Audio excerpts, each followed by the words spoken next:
Welcome everyone to our afternoon panel. We're excited to have you here for the first day of our annual Religion and Ecology Summit. As Charlie said, my name is Dakota Limon and I'm a PhD student in the ESR program at CIS. I'll be moderating today's panel entitled Water, Spirituality, and Ethics with Environmental Change. This panel delves into the evolving spiritual and ethical relationships between humans and water in the context of global environmental change. Drawing from diverse cultural, religious, and ecological perspectives, the presenters explore how water invites care, reverence, and resistance. Together, they invite us to imagine ethical futures rooted in relationships, reciprocity, and resilience. So we're delighted to welcome 5 wonderful panelists to share their work with us on these topics, and hopefully at the end, we'll have time to use the Q&A. So if you have a question, please feel free to use the chat function at the bottom of your screen to send those in to us. And just to note, panelists, we have about 2 hours together, so roughly 15 to 20 minutes allotted for each of your presentations. So thank you for minding our time together. So to begin, our first speaker is Dr. Calynn Dowler.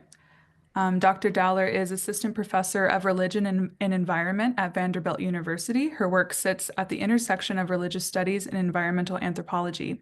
Specifically, her research explores how people experience, conceptualize, and respond to transformations in more than human ecologies. Her current book project traces human and more than human stories through the Indian Sundarbans Delta's tidal river and creeks, mangrove swamps, monsoon rains, freshwater ponds, and aquifers. Thinking with and through water's relational qualities, the project foregrounds complex and often ambivalent entanglements between people, non-human nature, and ecologically embedded deities, ghosts, and spirits. Against a broader context of planetary unraveling, the book highlights local undercurrents of ethical thought and practice, exploring fishers' and farmers' ways of knowing and valuing people, place, and ecologies. Dr. Dowler's talk today is entitled Water, Cosmologies, and Ethics in India's Sundarbans Delta. So welcome, Dr. Dowler, and I will pass it to you now. Thank you so much. I'd like to just begin by thanking everyone at CIIS and everyone in the Ecology, Spirituality, and Religion program for this invitation. Special thanks to Dr. Elizabeth Allison for the invitation, and also to Charlie Forbes for all of the help with organization and coordination. I'm going to share my screen now. Okay, great. So I'm a cultural anthropologist, and my talk today draws from ongoing ethnographic research that speaks to the theme of water cosmologies and ethical life. Specifically, I'm going to be talking about how neoliberal capitalist development reorganizes more than human relationships. And when I'm talking about the more than human, I'm thinking about people, of course, and the non-human, the entanglements with the non-human world and non-human nature, but also the supernatural entities, in this case, discussing water deities and spirits. My research, as Dakota mentioned, is based in the Sundarbans Delta, or Sundarban. This is a region that spans the border of India and Bangladesh, but my work is based in the Indian state of West Bengal, which is pictured here from above. Specifically, my talk will focus on some of the impacts of India's recent Blue Revolution. This is a policy effort to increase fisheries production. And on the island where my work is based, which is called Bashanti, and the village where I work, I'll refer to as Jomidarpur, this push toward commercial aquaculture has resulted in the conversion of once commonly accessible water bodies into private fisheries. This is an image of some of these fisheries here. This is part of a wider process of enclosing the water commons, which I explore in my current book project. In anthropology and religious studies, capitalist transitions have often been interpreted through a lens of secular disenchantment, frequently framed as a process of rationalization through which understandings of non-human nature as inert materiality come to replace magical or mythic understandings. But I'm suggesting that in the Sundarbans, a different picture emerges. My research, which is mostly with Hindu communities, but also with Muslims, Christians, and Adivasi tribal groups, shows that the transition to capitalism does not necessarily entail disenchantment from a more than human social world. Instead, I suggest that the creation of private property in water and fish is a cosmologically rich process that involves negotiations with different deities and spirits. And in my talk today, I will seek to demonstrate how, contrary to expectations, private fishery owners have continued to maintain relationships with water deities, even as others have been, they've lost their previously intimate connections with these waters and the deities that inhabit them. So I'm exploring this shift primarily through fishing rituals and suggesting that these rituals don't simply reflect an age-old and unchanging cosmology, but rather that they signal important changes in relationships between people, animals, and the supernatural. So through these rituals, fish become commodities that are exchanged between people and deities rather than the sentient agents that they were in the past. And there is also some indication that deities themselves are transforming in this process. So to jump in the Sundarbans, some water bodies are said to be awakened or jagrutto, and they're awakened with the presence of supernatural entities that assume a multiplicity of different forms and have different names. In Jomidarpur, they're usually referred to as deities or devota, and they're frequently, though not always, described as goddesses. On the other hand, sometimes they're referred to as malevolent or evil spirits, opo devota. Sometimes they're referred to as jinn, a type of Islamic spirit, sometimes even as the devil, as shaitan, and very frequently they are referred to as joko or yaksha. This is a class of nature spirits in South Asia that are frequently associated with water bodies and with trees.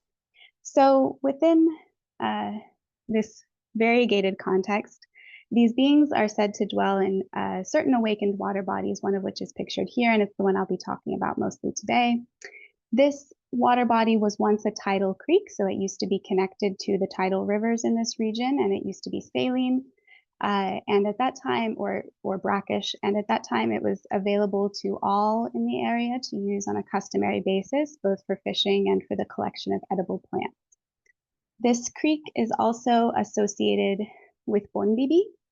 Bonbibi is a maternal superpower and the sovereign entity of the Sundarbans mangrove forest. So this is the largest mangrove forest in the world, and she is understood to be its sovereign, and this region was also historically a commons. Now, today, the mangroves have been converted for biodiversity conservation into a heritage reserve, but previously, people on the island where I work traveled there frequently for fishing and other livelihood practices. Bonbidi has a really complex divine personality. On the one hand, she's often understood and related to as a Hindu goddess, and on the other hand, she's articulated as a Sufi Islamic saint or Pirani.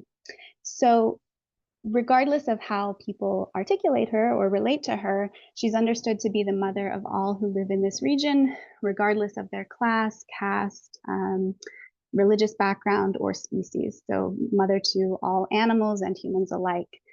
People of different faiths have long venerated her for protection from tigers, for example, from tiger attacks. You can see that she's seated on a tiger here. Importantly, and one of the reasons why I think her association with this water body is relevant to the conversation is she has been understood to set standards for human engagements with non-human nature in this region. And according to her rules or niyom, humans are not meant to harm non-human nature by taking more than they need to survive. So the stories that I have heard about awakened water bodies often reflect memories of the forest and the connection to the forest, as well as the histories of migration that have shaped settlement on this island, which began a little over 100 years ago, just at the beginning of the 20th century. And at that time, the island was converted from mangrove forest into agricultural land. In these stories, awakened creeks, lakes, and ponds were said to be inhabited especially by aquatic animals, like crocodiles, tortoises, and indigenous varieties of fish like the bullfish, which is pictured here. It's a really large catfish that has very sharp teeth. In these stories about aquatic animals, they're often framed as embodiments of supernatural power. So they're said to be forms of Hindu deities or even jinn. Now, people tell miraculous stories even now of crocodiles and certain fish that were sighted with golden nose rings and red vermilion powder on their foreheads, which are signs of fertility, femininity, and auspiciousness in rural Bengal. And one of the most prominent themes in these stories is how human activity and human extraction and human economic activity was once limited by the agencies of these animals and the supernatural entities that dwelled in the creek. One of the most widely circulated stories in this area concerns a Christian man named Paul who migrated to the village in the 1930s. And it's said that one night he received a vision from a yakshi, a feminine water being, in a dream. And in this dream, she offered him treasure. These stories very frequently center around treasure. The water deities and water beings are said to hold golden treasure in large jars under the water and to circulate on golden boats at night or to scatter golden coins across the water. And so, having made this offer, Paul refused. And the offer was golden treasures, in exchange for Paul's son. In return, he refused, and it's said that the water being later assumed the form of a crocodile in the creek. Paul was a very skilled hunter, and he shot the crocodile. But this did not end the story. One of his descendants later told me that the water being reappeared to him in a dream to reassert her power. And she taunted him and said, "Were you able to kill me? No, you couldn't." And she made this claim again on his son. And Paul sent his son away, but when the young man was on a visit home, he's said to have drowned in the creek. And this is one of the most common ghost stories that circulates. So Paul's descendants explained to me that these misfortunes were caused by harming the animals in the creek. And in an essay for a local magazine, which was written by his grandson, who's also one of my interlocutors, the author recalls a family version of the story in which Bon Bibi specifically appeared to Paul in a dream after the death of his son and tells him to stop killing crocodiles and stop killing tigers and deer and snakes and so on and so forth in the mangrove forest. And that, quote, "Consequently, grandfather returned the gun and killed beasts no more. Father used to say that none from our family would ever kill or hunt any wild creature." So there are a range of other stories, and I won't get into all of them, but some of them center not only on harm toward animals, but also on earlier attempts to enclose this creek as property. So there was a large landholder who came from another part of the mainland and evidently tried to drain the creek and turn it into private farmland. And it's said that his pumping machines were destroyed, and many say that this happened, that the water beings destroyed his pumps and caused his son to fall ill, so he abandoned this effort entirely.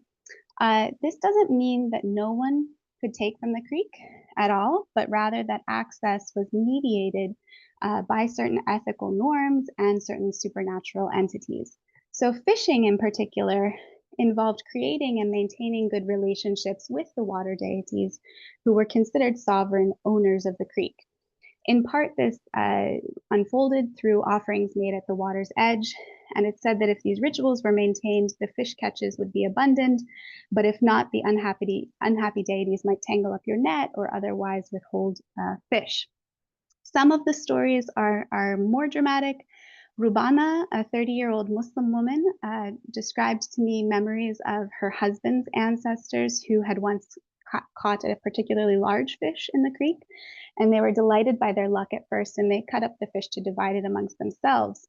But that night, when their wives went home to cook this fish, this is when the story becomes more dramatic. The pieces began to gush blood, and even when the fish was removed, the pans just kept overflowing with blood.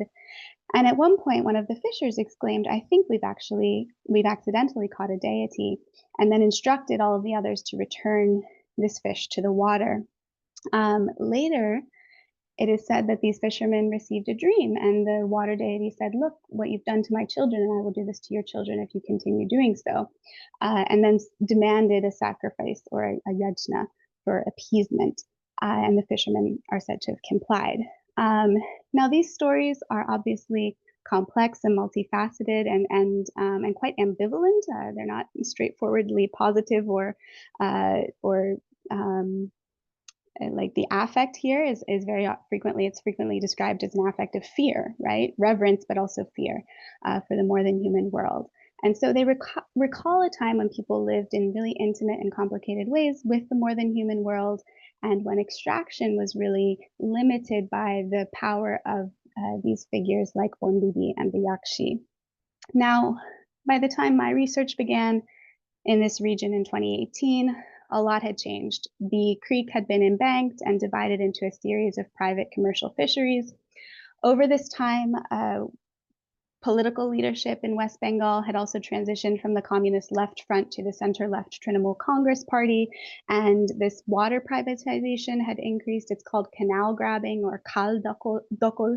And so the exact mechanisms by which this particular water body became private are contested still. But by the time my research began, everyone agreed that the creek was private now, and my interlocutors referred to themselves as belonging to two classes, the owners or malik and the public, and they use the English term for that. The owners purchased fish fingerlings from commercial hatcheries, and then they cultivated carp and barramundi for export to urban and peri-urban markets. They also monetized the water, so they sold the water to farmers for irrigation during the dry season. This raises the question, what became of the deities that had once inhabited the creek? Most members of the public agreed that they had departed the water. But where had they gone? No one was sure. Many said that they had entered the river during a flood. Perhaps they had retreated into aquifers beneath the earth, but the consensus was that they, along with all of the tortoises and crocodiles and bullfish, had gone extinct or bilupto. So no one that I spoke to blamed water privatization explicitly. Instead, the idioms that people used to talk about this centered on the fact that these deities could no longer endure human oppression or otochar, and so they fled. And when I asked them what this oppression consisted of, most of them talked a lot about pollution. So there's a lot of agricultural chemicals running into these water bodies increasingly. There's trash and styrofoam plates, as you can see here, and people said that deities can't live in such polluted places. So for members of the public, these processes really led to a rupture in previously intimate connections with these deities and water beings and these aquatic animals. But on the other hand, extraction didn't uniformly disenchant this creek.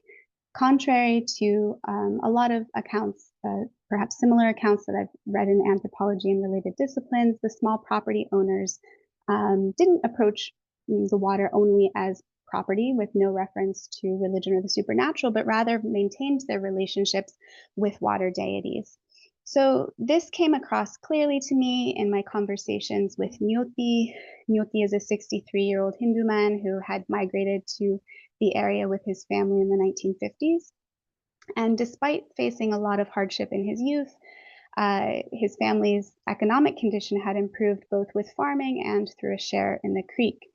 He told me that when he was a child, he saw golden boats floating on the creek at night. And although he conceded that such things were not around anymore, he maintained that the creek was a place of power.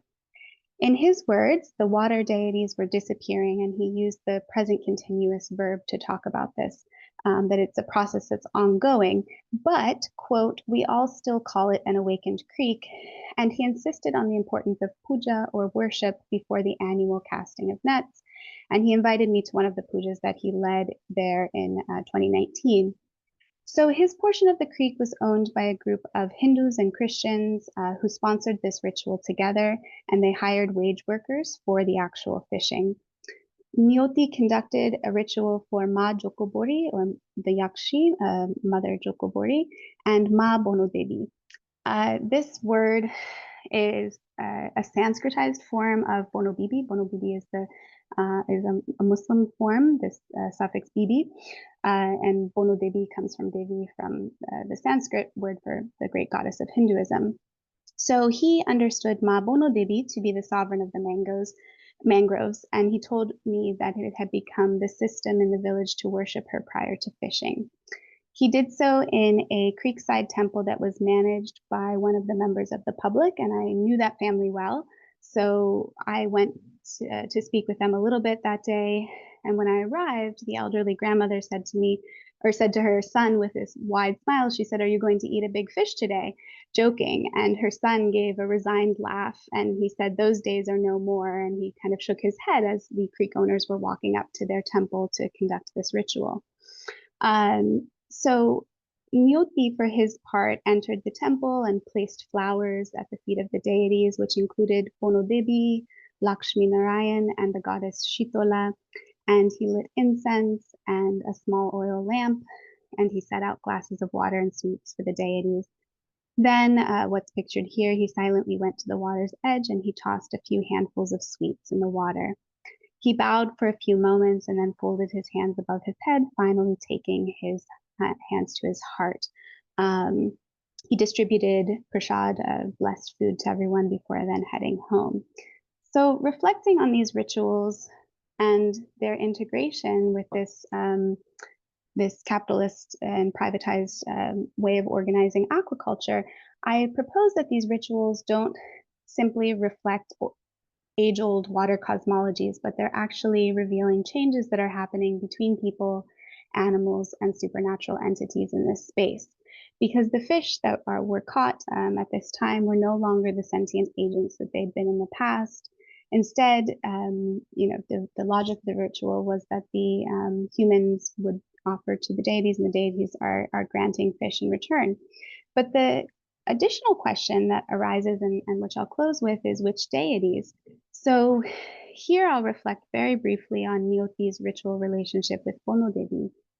As the mother of all who dwelled in the mangroves, Pono Bibi had protected her non-human children through prohibitions on extraction. And as Anu Jaleh has argued, the forest workers in the Sundarbans have traditionally seen self-provisioning and subsistence work as morally legitimate, but not profit-based endeavors. So the ethics of the mangrove forest, which are articulated in a text known as the Bon Bibi Jahora Nama, emphasize the importance of avoiding greed.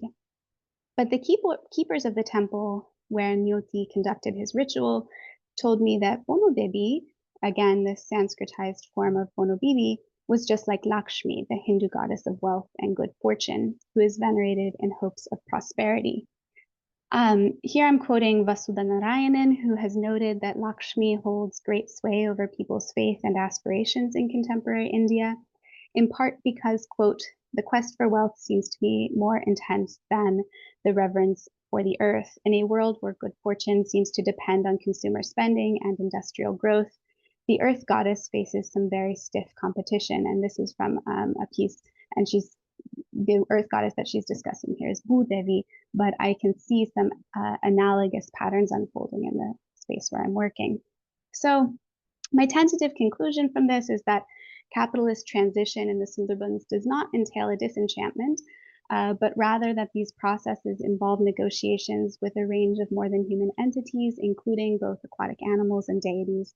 And I think by attending very closely to people's shifting more than human intimacies, we can hopefully better understand these processes of capitalist enclosure and transition and the flows of power, including human power, that shape everyday life on a fluid frontier of capital. Thank you.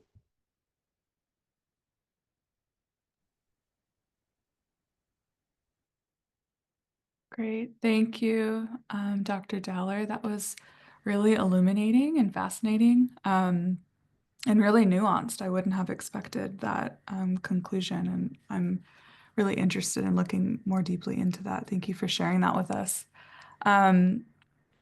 Let's see. Now I'd like to transition us to our next panelist. Our second speaker today is Dr. Elizabeth McAnally.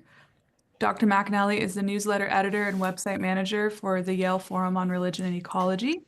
She's the author of Loving Water Across Religions, Contributions to an Integral Water Ethic. Her research has been published in the Bloomsbury Handbook of Religion and Nature, as well as in the journals World Futures and Integral Review. Elizabeth received her MA in Philosophy and Environmental Ethics from the University of North Texas in 2007. She received her PhD in Philosophy and Religion from the California Institute of Integral Studies in 2017.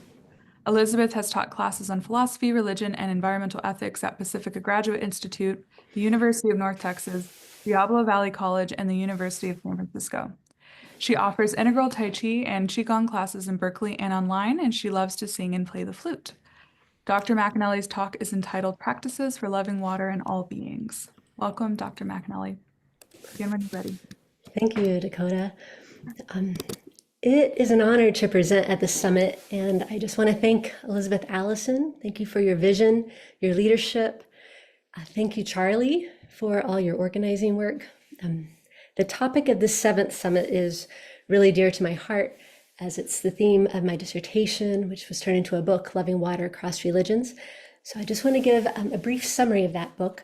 I argue in it that we need to cultivate what I call an integral water ethic that understands water is not a mere passive object to be exploited for human purposes, but instead we need to learn how to see water as an intrinsically valuable, vital member of our Earth community.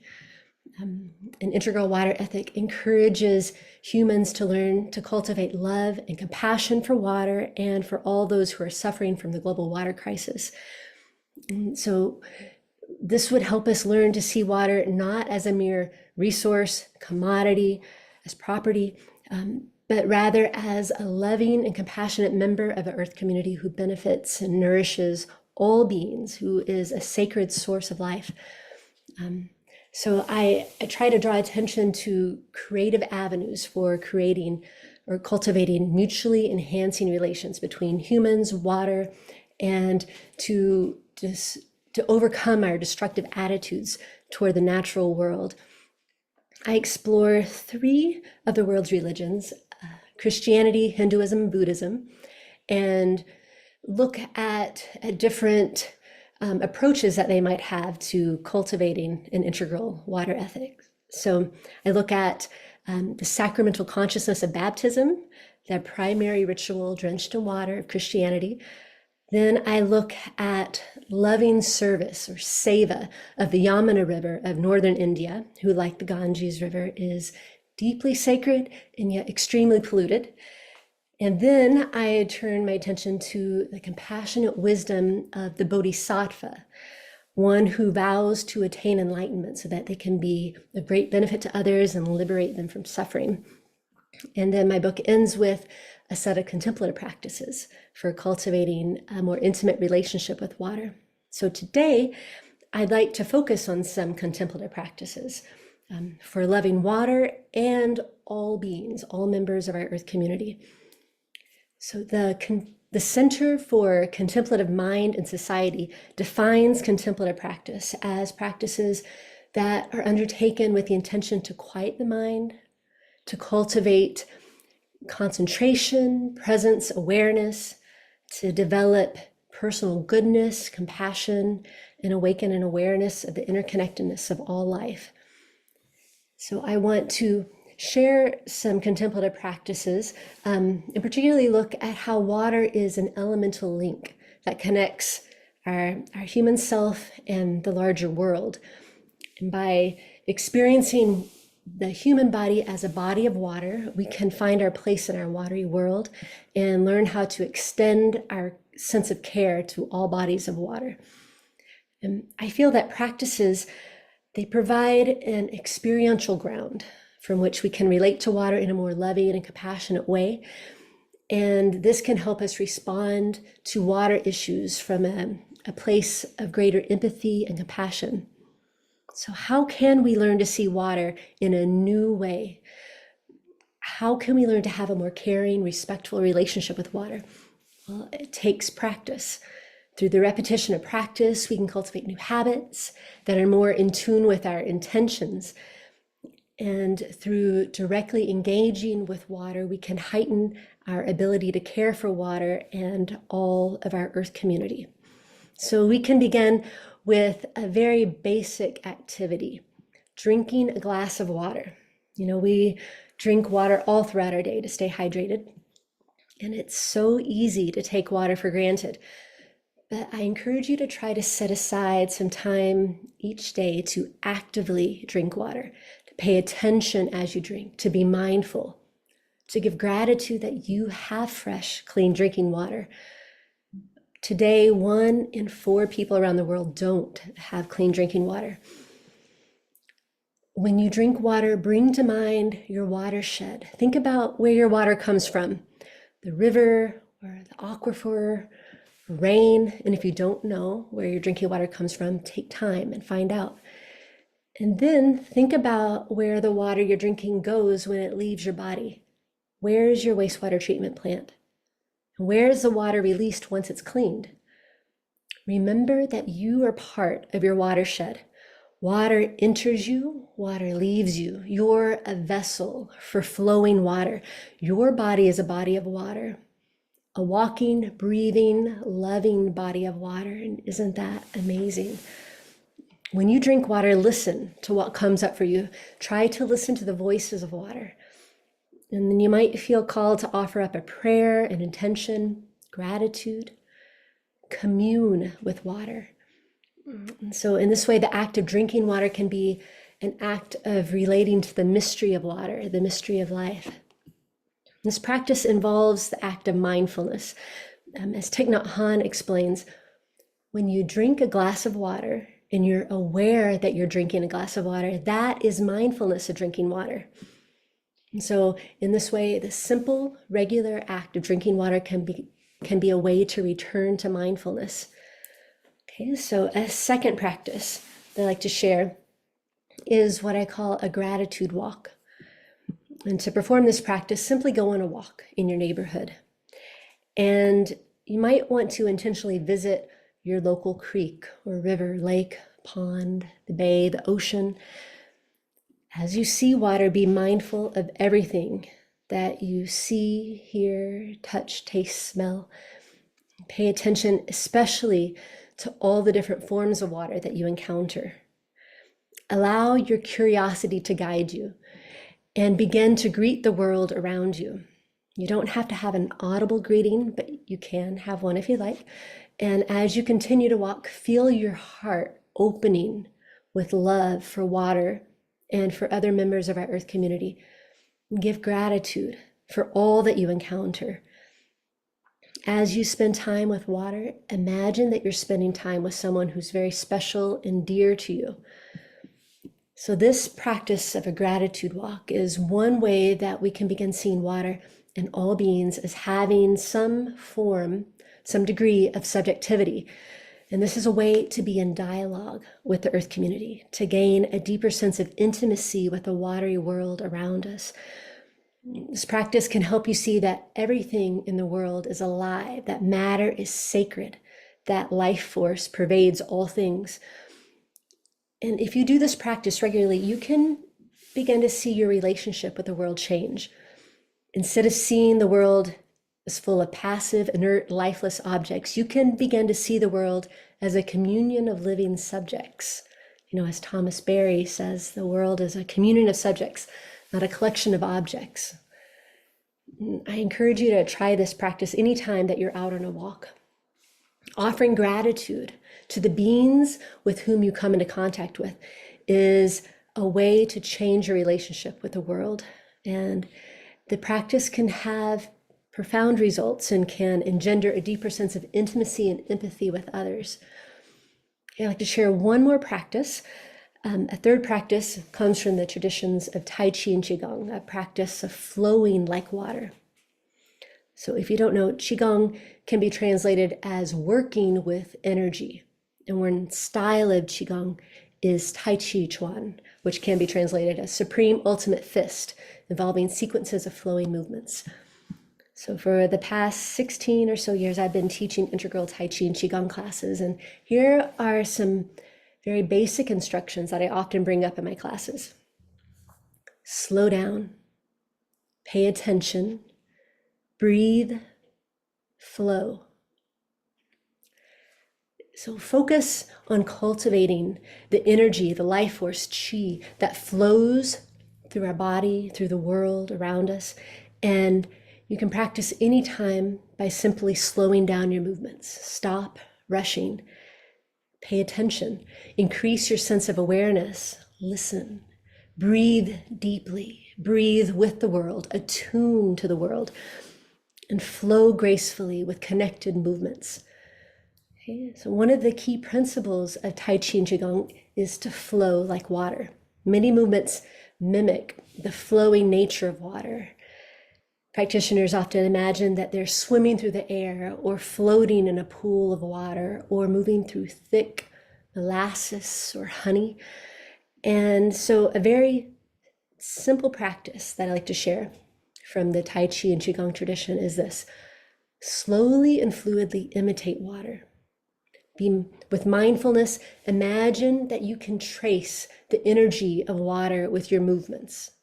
So you can imagine a creek and let your arms flow like that creek. Or imagine the ocean and let your arms flow like the waves of the ocean. Feel your breath like the wind moving the waves. Or imagine a pond or a lake and feel your mind settle into stillness like that peaceful water.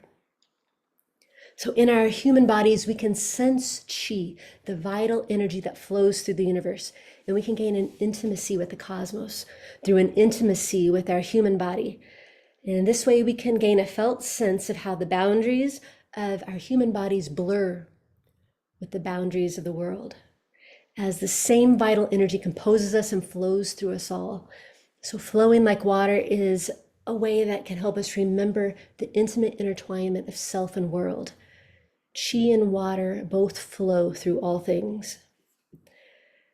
So these contemplative practices of mindfully drinking water, of walking with gratitude, of flowing like water, they all call us to pay attention, to listen to the voices of water, to cultivate gratitude, intimacy with water. And in these ways, we can practice living in communion with water, with all of our earth community. And practices like this, they're important because they address what an individual person can do on a daily basis. Engaging in contemplative practices can be empowering, inspiring, nourishing for our environmental efforts.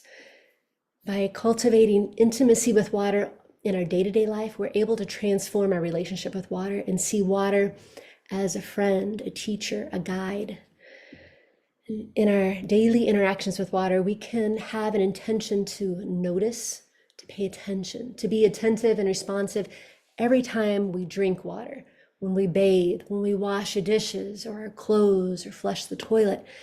We can notice water when we're out walking, when we pass by a lake or a pond, or when we walk over a bridge to cross a creek or a river. And noticing and paying attention, these are very simple yet profound ways of cultivating a water consciousness. So water teaches us how to dwell intimately and empathetically with our world. And by practicing seeing water as a friend, a companion, or as kin, it's possible to expand this intimacy to include all beings. Loving water is a way to love our whole world, to love the whole universe. Okay, so how can we learn to love water to a greater degree? Practice. We can practice cultivating an integral water ethic by forming an intimate love for the local waters we interact with on a daily basis. And then we can practice extending that love to encompass comprehensive compassion for all beings. Feel your love ripple out to the whole universe. As Brian Swimme and Mary Evelyn Tucker write in the Journey of the Universe book, they say, our human destiny is to become the heart of the universe that embraces the whole of the earth community. We're just a speck in the universe, but we are beings with the capacity to feel comprehensive compassion in the midst of an ocean of intimacy. This is the direction of our becoming more fully human. So by learning to love one thing deeply, we can learn to love all things deeply. By developing an intimacy with a particular lake, creek, river, the ocean, we can learn to open our hearts to love.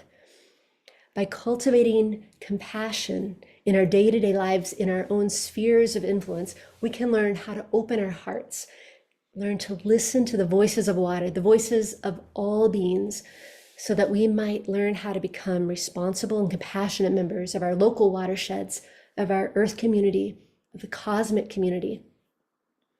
Okay, by practicing in our own unique ways of loving water, we can take up our role in what Thomas Berry calls the great work cultivating mutually enhancing relations with humans and our Earth community. So I say this is our great work, to listen to the voices of water, to cultivate an intimacy with our watery world, to become activists and advocates for water and all members of our Earth community. How can we love water? May this question continue resounding in our ears so that we might hear it over and over as the mantra of the great work. Let's return to this question again and again and ask water to teach us how to love this world and all beings in our Earth community. And may we ask with our full being, with an open heart, with every breath, every step, with every sip of water. Thank you.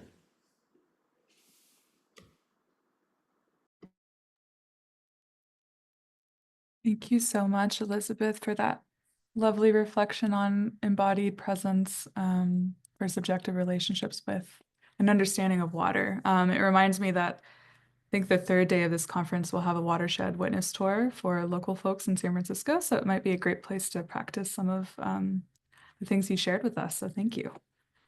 Appreciate your work a lot. So our third speaker today is Dr. Christiana Zenner. Dr. Zenner is Associate Professor of Theology, Science, and Ethics in the Department of Theology at Fordham University, where she is affiliated faculty in Environmental Studies and American Studies.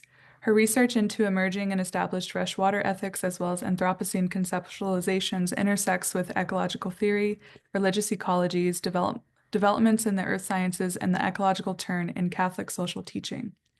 In all of her work, she strives to grapple with the deep patterns, both conceptual and institutional, that shape perception of cultural, religious moralities and frames of ecological, ethical perception.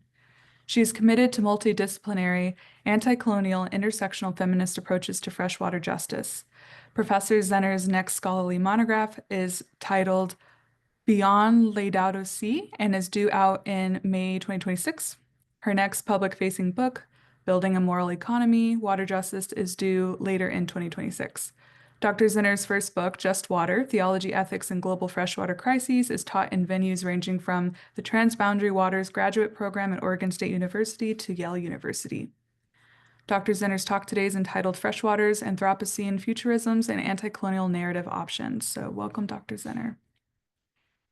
Thank you so much, Dakota, and thank you also. Deep gratitude, as Calynn mentioned, to Elizabeth, Allison, your overall vision, Charlie Forbes for your on-point organizing, and amazing co-panelists.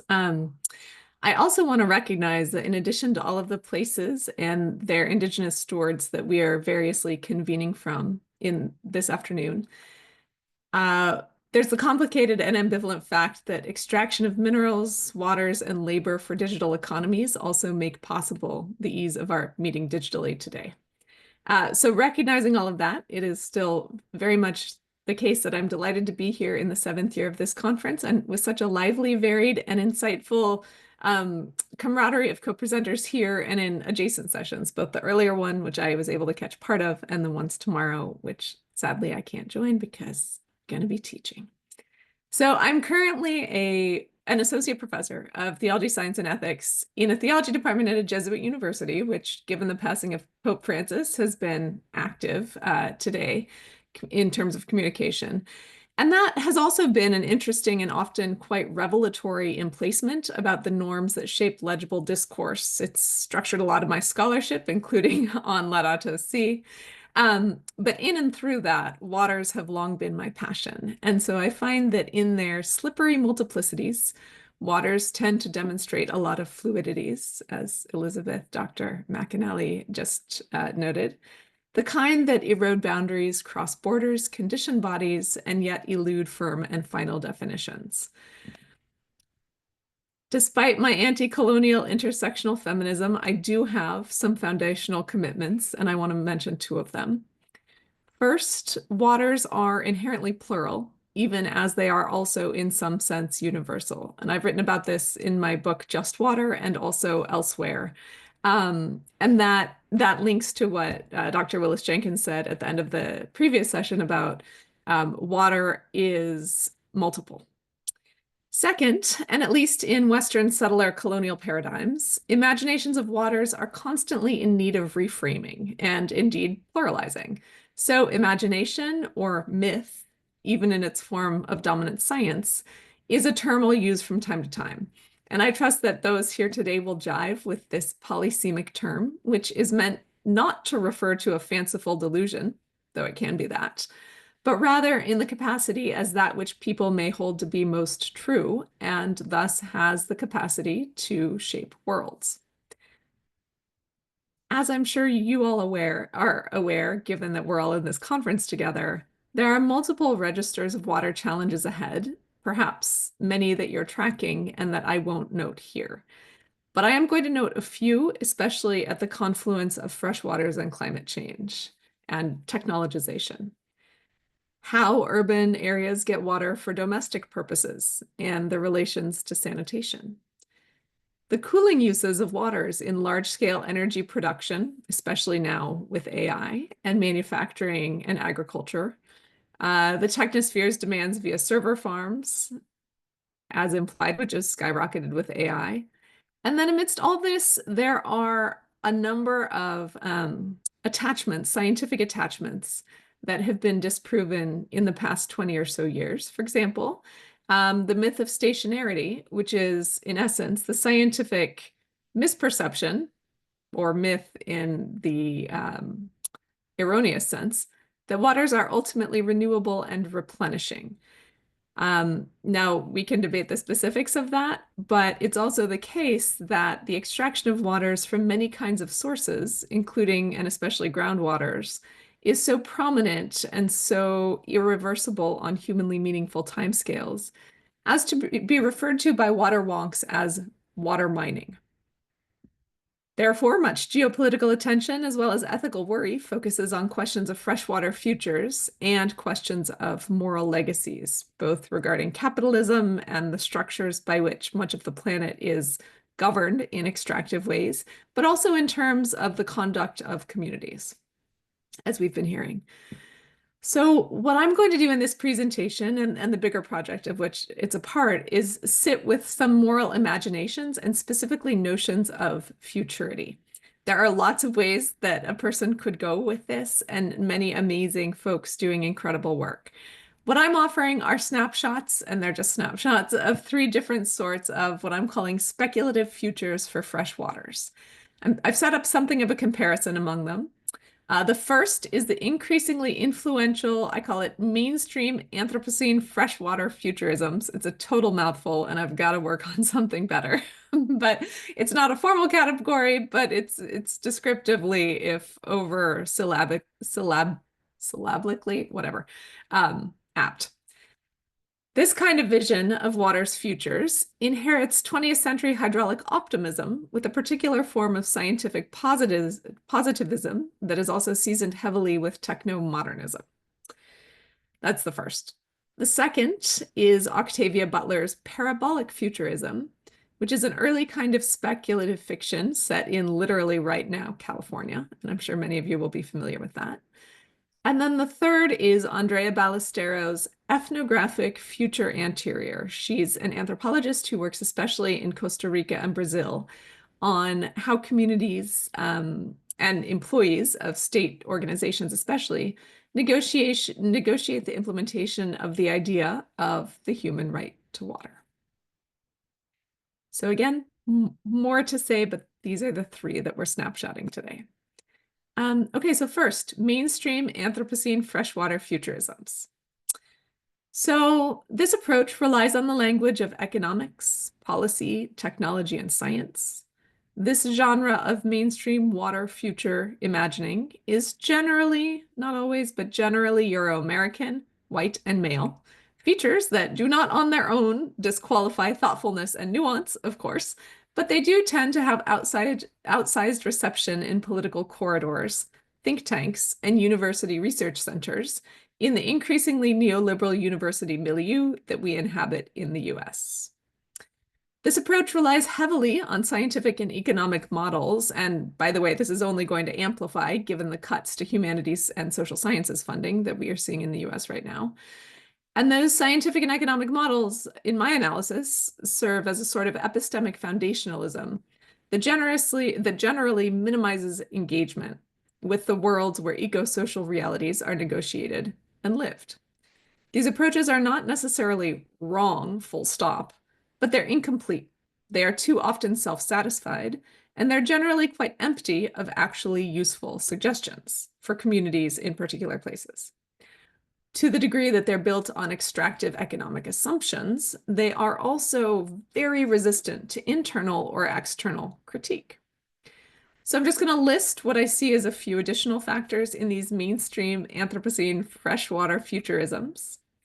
And those who are familiar with Anthropocene discourse and critiques of it will see the resonance.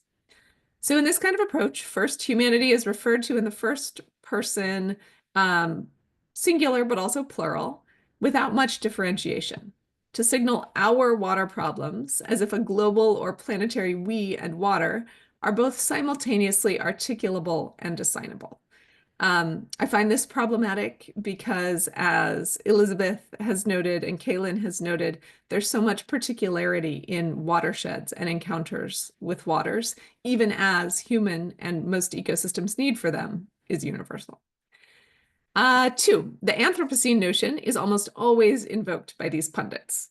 And funnily enough, the now unauthorized geological Anthropocene definition said nothing directly about water. But most of these folks, this is point three, as an Anthropocene proxy, these folks tend to invoke Rockstrom et al.'s notion of planetary boundaries, which was first coined in 2009, articulated 2017. Powerful, important, but again, incomplete. Then, similar to the first observation, moving from the who are we to the what is water kind of thing, global or planetary water crises are usually signaled in the singular. Again, maybe a useful piece of rhetoric, but it's an unhelpful simplification because, as I mentioned earlier, waters are plural, not uniform.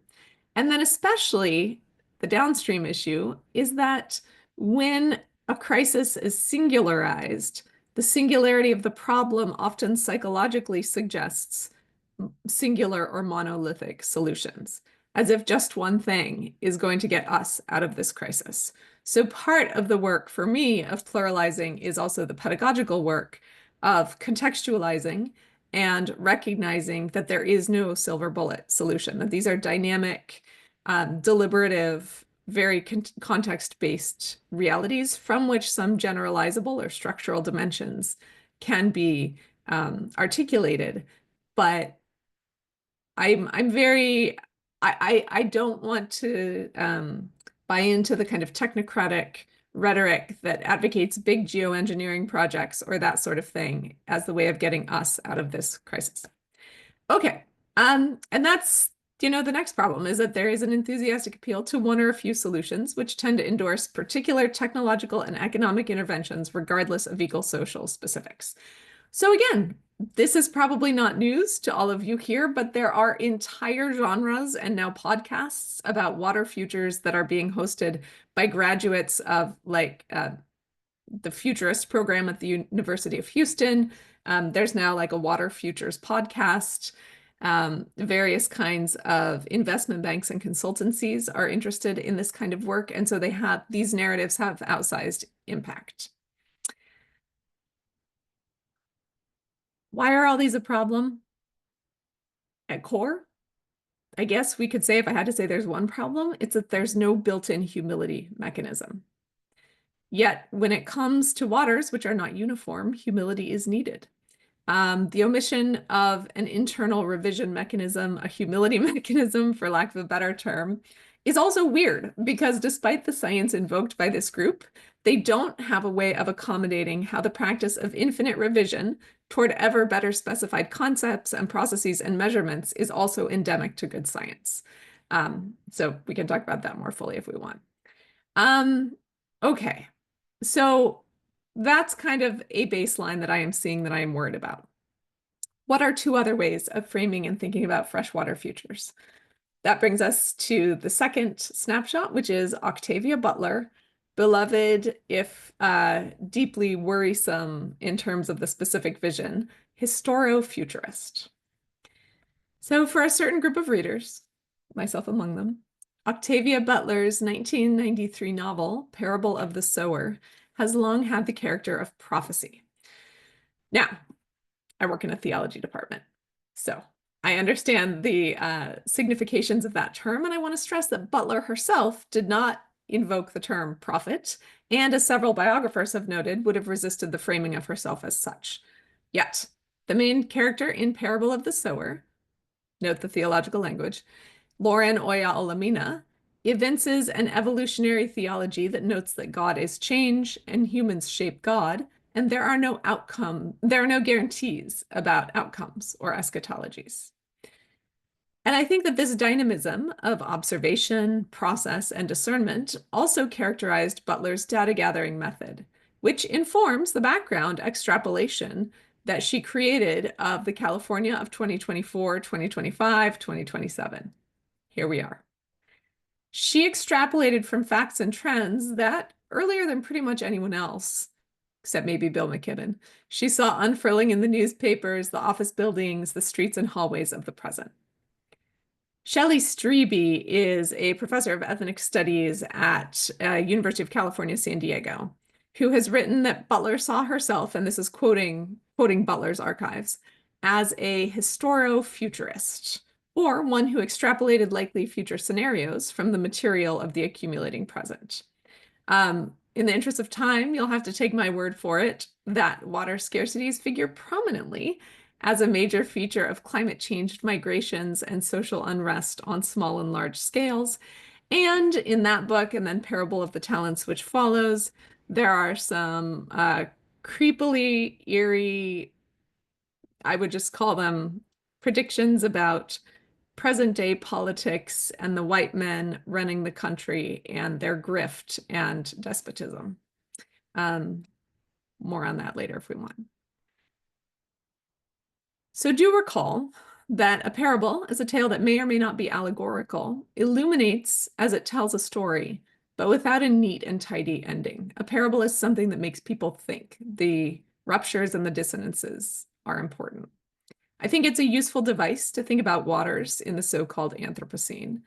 And Shelley Strebe thus sets her in a particular mode of speculative fiction that is differentiated from sci-fi precisely because, and this is a quote from Strebe, it is less defined by boundary making around the word science and stretches to encompass related modes such as fantasy and horror, forms of knowledge in excess of white Western science, and more work authored by women and people of color.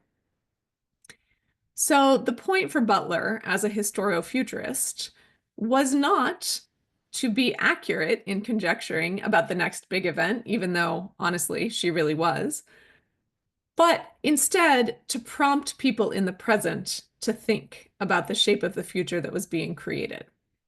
Again, in Strebe's words, Butler suggests that science fiction is not really about predicting the future, but is rather about the present, how we in the present shape the future that is to come by thinking about it and foreseeing it. And of course, this is a paper about futurities. So all of the snapshots today are doing something in that realm, but it is also a question of what kind of data, what kind of accountability, and what kinds of conjectures are licit and ethical, really. And then the third snapshot is Ethnography in the Future Anterior. This is Andrea Ballestero's A Future History of Water. Ballestero teaches at the University of Southern California, and she wrote a book in 2019 called A Future History of Water, which offers reflections from her ethnographies in Costa Rica and Brazil, where public and private institutions and the individuals who work in them attempt to implement the idea of the human right to water on a range of scales. So her method, she says, is to work from the future anterior. And when I did this, my interdisciplinary brain did backflips, because for those of you who are English nerds out there, English literature nerds, you'll possibly know that the future anterior is a literary device frequently used in sci-fi and spec fic. And so even though she doesn't say this in the book, there's a really big resonance there. So she says, writing ethnography from the uncertainties and conditionals of the future anterior is writing what might become a future history. And if your brain is feeling bent, that's okay. Mine does too every time I read that quote. Something from the future that might provide insights into how what currently is has come into being. This kind of future anterior thing is also arguably something that Butler does. It is also something that I think a number of white folks in the United States are thinking about, even if not exactly by that name, in terms of what's going on in the present moment.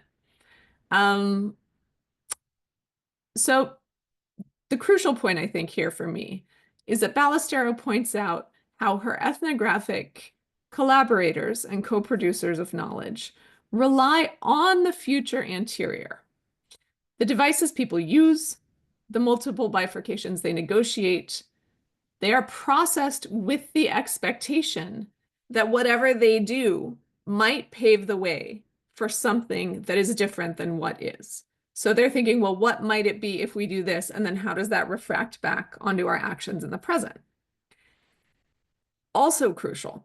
This is because most people, she says, and rightly so, when dealing with water and water scarcity and the human right to water, inhabit, quote, a world that they do not have the luxury of leaving, a world that has no radical alternative and otherwise radically available, end quote. So this is not the world of the World Economic Forum or the mainstream freshwater Anthropocene futurisms or designer-clad speakers on TED Talks or think tanks. And it's where I see robust parallels with Octavia Butler.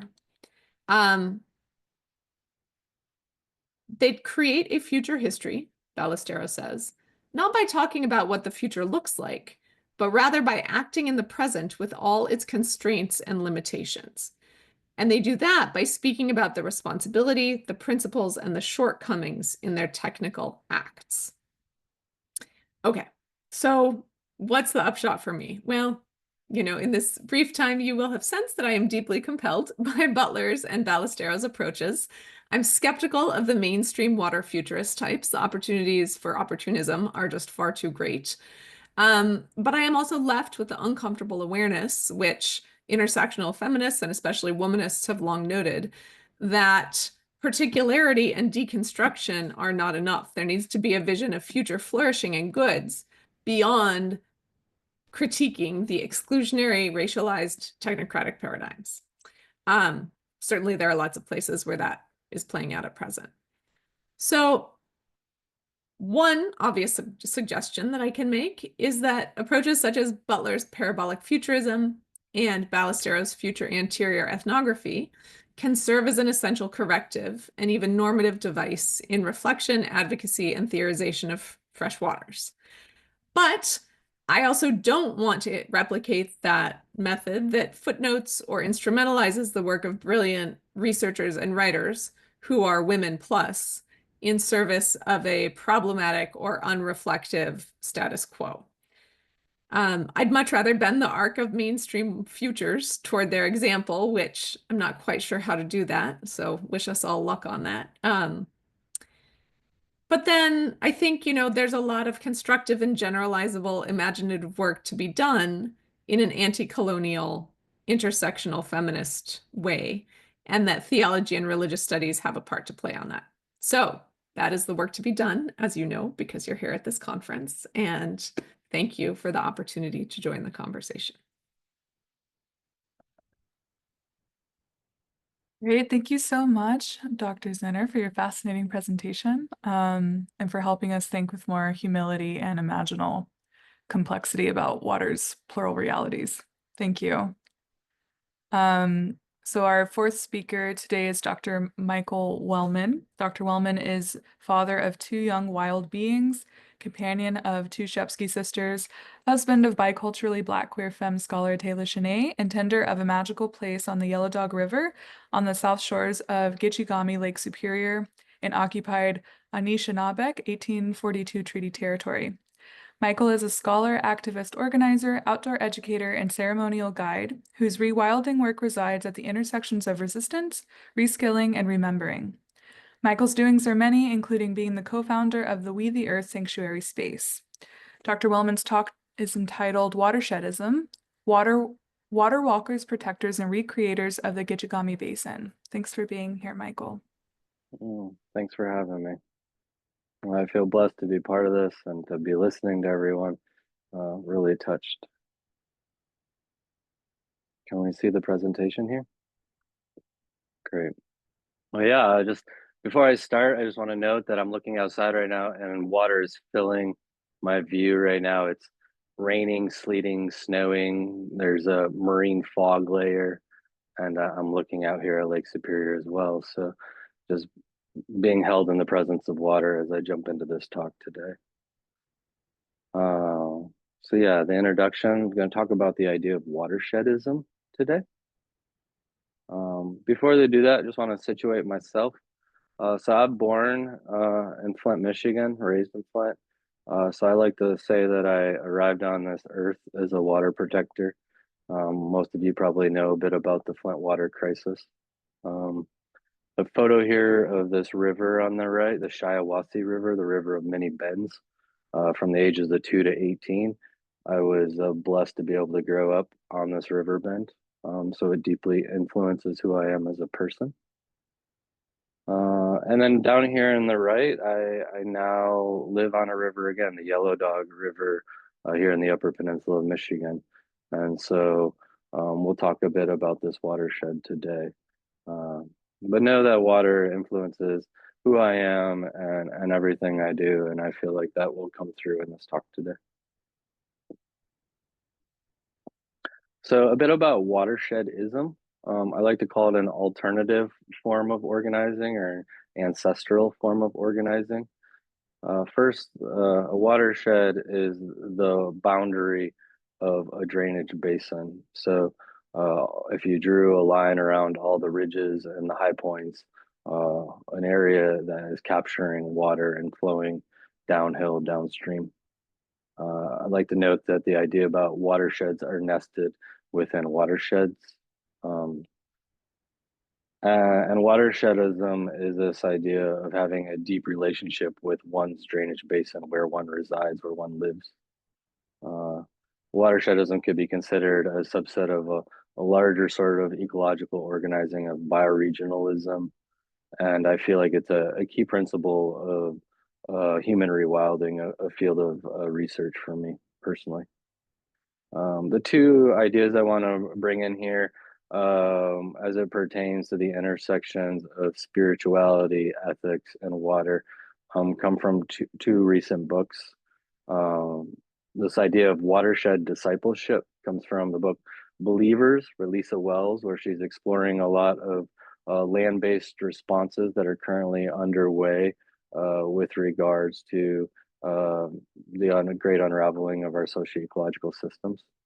And in that book, it's looking at how faithful different congregations are coming together to know, defend, rehabilitate, and organize around their particular watersheds that their congregations are held inside of. And so it's a form of spiritual or religious organizing around watershed. And then the second idea here is watershed pilgrimages. This book up on the right, Tom Hazel, a longtime permaculture elder, a new book just emerged called Social Forestry.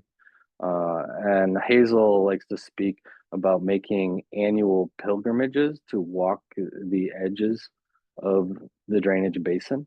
And so it's a way of relating to building intimacy with our waterways, with our watershed, by taking a pilgrimage and walking the boundary of our watershed.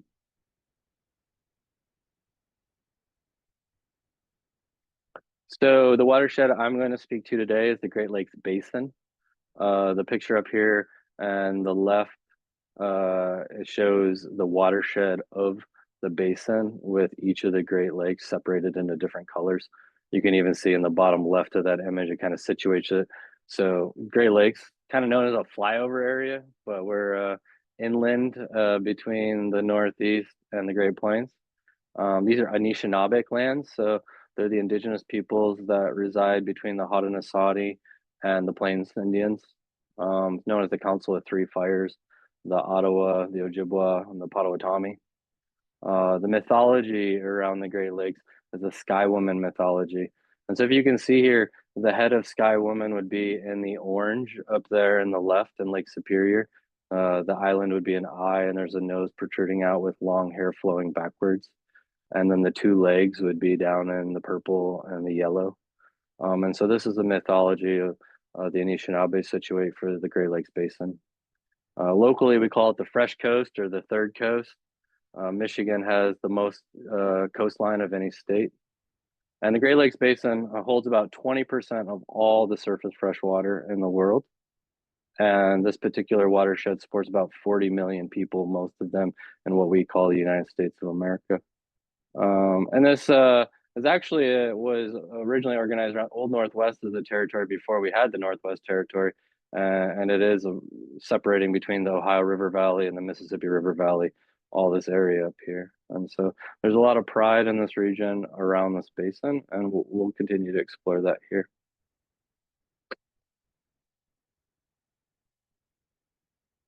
So the idea of nesting of watersheds. So I'm going to speak specifically about the Lake Superior watershed today. That's the watershed that I live inside of. And so the one I'm going to focus on, it is the headwaters of the Great Lakes. Most people don't know that it is the largest freshwater lake in the entire world by surface area. It's number 3 by volume, behind one in Russia and one in Africa. And this one lake holds about 10% of all the world's fresh water.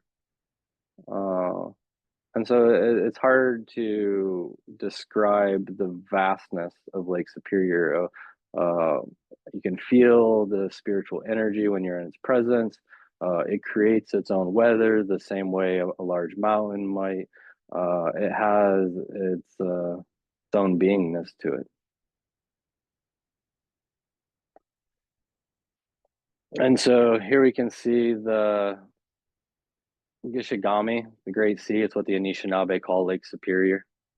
It's boundary here between Canada and the United States. So it's pretty complex from an organizing perspective because we're 2 countries. We got 1 province, Ontario, 3 US states, plus numerous indigenous nations.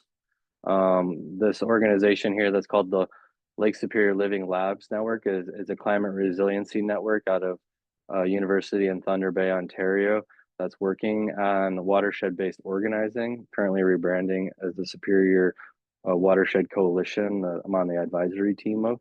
And it's really looking at how to move beyond political boundaries and all the complexity of that and move towards food sovereignty, justice, indigenous sovereignty, other issues related to climate change, climate resiliency. When you have a body of water, and here I'm noting it's larger than 11 US states, so about the size of Maine. And also put in here this idea of identity of Gishigami, Sky Woman. They're saying that it's so cold, it actually has an effect of not allowing bodies to merge, but that Superior never gives up her dead. And so inside of that, we'll have in the part down here where the Keweenaw Peninsula is, and down into here is the watershed I'm going to talk about next. The Yellow Dog River. So this is a wild and scenic river with the national system. Forms in the headwaters of what we would have as a federal wilderness. 5 rivers are formed in the highlands and flow to 2 different Great Lakes. Yet at the same time, we have this kind of irony that it's considered a national, like, wild and scenic river, but the tops and bottoms of the river are dammed and controlled. And then inside of that, I reside on a creek that flows into the river. And so the picture here on the right is if you walk up the creek as far as you can go, you can find where it's spring fed and it emerges directly out of the ground. And so there you can go no further. The water disappears into the mountain. And so I was thinking about this, how my neighborhood and my neighbors, we're all around the Bushy Creek. And then we're part of a larger river system that includes a local nonprofit community forest, and how that flows downstream, and how these different components can be connected into a larger organizing body that can be something as large as the Superior Watershed Coalition. Second, talking about threats to the basin. So Michigan has this very successful campaign about pure Michigan, and really relied heavily on tourism. But at the same time, there's a lot of water pollution threats and realities, such as PFAS already inside of the lakes. Down here in the left, you can see there's current issues with Line 5, a pipeline that flows from Canada back into Canada and cuts through the Great Lakes, the tar sands pipeline. There's currently 2 ongoing issues. One is a tunnel under the Straits of Mackinac that they're proposing, and the Army Corps of Engineering just recently approved through this quote unquote energy emergency. And the other is on the Bad River Reservation, there's a new documentary I highly recommend checking out, where the pipeline goes through the reservation, and the easement is up, and they've been denied access, and they're legally trespassing, but Enbridge refuses to reroute the pipeline. And on the right here, we have, top right, we have the Eagle Mine. It is the only primary nickel mine in the United States. All that material that comes out of there, a truck every 15 minutes, gets loaded onto freighters and shipped over to China to get processed, because there's nowhere to process nickel in the United States. But recently, through the Department of Defense, you can see down here in the bottom right an outline of white area. Over 500,000 acres have been leased by the state of Michigan to for exploration, mostly to Canada mining companies, for quote unquote district scale mining, specifically for these nickel and copper and other rare earth minerals that we need for this quote unquote green economy. And so here you can see, 10% of all the fresh water in the world. Areas in gray are parts of the basin that are currently not threatened by mining. All the areas in green currently have mining. Any of the red triangles you could see are areas where there's currently exploration taking place.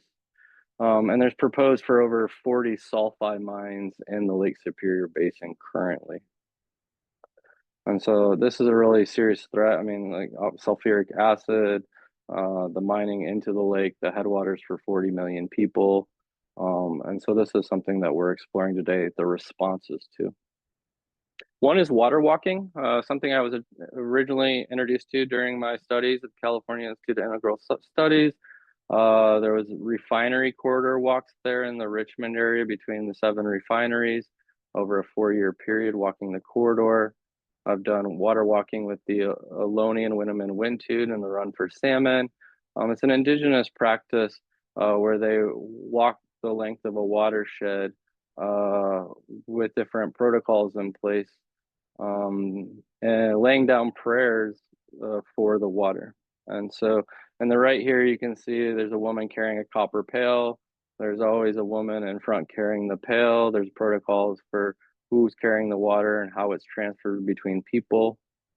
And the photo next to that, you can see that there's a person walk behind the water walker carrying a staff. And so that's an eagle staff, and in the indigenous protocols is generally a male body person who's carrying that staff. And so I've had the chance to do water walking with the Keweenaw Bay Indian community here. They do an annual walk over Indigenous Peoples Day weekend in the fall. A picture of me and then my 3-year-old child on my back. And they were, whole time we were holding the eagle staff, chatting gibberish the whole time. And it was really fascinating to see what was moving through their body. And the water carrier thanked us for being able to listen to the prayers instead of say the prayers, as she put it. One of the elders here, Josephine Mandinen, there's another book here, children's book I'd recommend about her. But she's one of the part of the indigenous resurgence, cultural revitalizations that we're seeing across the US and across the world. Prominent water walker who has since passed. She walked around all 5 of the Great Lakes, something around like 11,000 miles. They figure about 4.5 million footsteps around the lakes. And you can see in this quote here, just how seriously they take this responsibility of carrying the water, carrying the life, and the willingness of putting their bodies on the line for the sake of the water.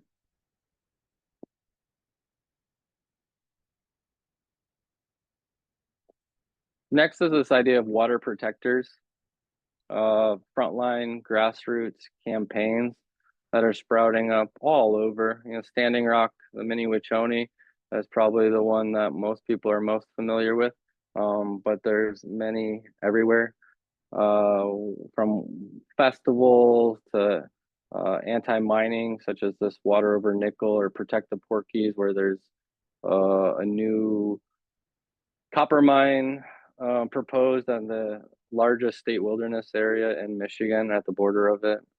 Nestle taking the water out of the lakes and bottling it and reselling it for free from the pipelines to all these different issues. We're currently now dealing with Canada trying to bury nuclear waste on the shore of two of the Great Lakes. And so one of the issues, or one of the things I want to get across here, is just like there's so many different issues and there's so many people different organizing around them, but that there's this like larger coalition forming around the water is life idea. Even something like down here in the middle, I'll just mention this because I was part of this campaign. There was a vertical rocket launch site that was supposed to be on the shores of Superior. So, you know, the rockets need to be in places like Texas or Florida so that the fuselage can fall into the lake. So they wanted to put one here and then put all that pollution here and let it drop into the lake. So this wild, just like spectrum of challenges that we're facing, the onslaught really in so many different ways, but that many groups are rising up in protection. This woman right here, Holly Bird, I was bringing the attention to. She was a lawyer, indigenous elder who worked with title track at the intersections of youth education, equity, and water protection. And she recently passed away this last month. A very powerful local organization building youth water protector encampments and trainings around the state, gatherings and festivals, and holding prayer ceremonies at the state Straits of Mackinac and many such efforts.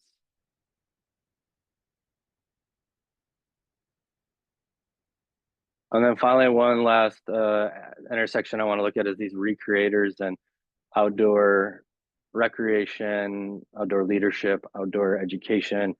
And in a place like the Upper Peninsula of Michigan, which is known as quote unquote a resource colony, the iron ore to supply for both world wars came like 90-something% of it came out of the UP. All the copper for the first electrification of this country came out of the Keweenaw Peninsula, and now all these minerals, especially the nickel that they're needing for the second wave of electrification, coming out of here. So people have long depended on extractive industries here and how to move beyond that and move towards more of maybe an experiential relationship, while still noting that, you know, outdoor recreation can be very extractive.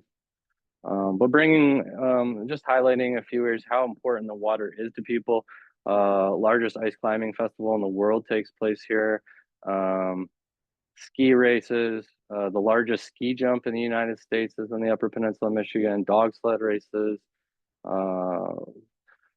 and how this is just being greatly impacted by climate change. Dog sled races have been canceled the last couple of years. The ice climbing has canceled. The ski marathons, and so radically changing environment at a quick pace because the winters are vastly changing here as the warming takes place. And specifically want to highlight these two movies. For the Water is for kayakers who kayaked around Lake Superior to raise awareness around the water issues. And then Troubled Water was a Line 5 movie where two paddleboarders paddleboarded over 500 miles to the Capitol building to raise awareness around Line 5. And so looking at the ways that we're building relationship through experiences with water. And leaving with a quote I come back to again and again, because as someone whose dissertation was in militant autoethnography and spending a lot of time in front lines campaigns, just witnessing just rampant burnout amongst friends and colleagues.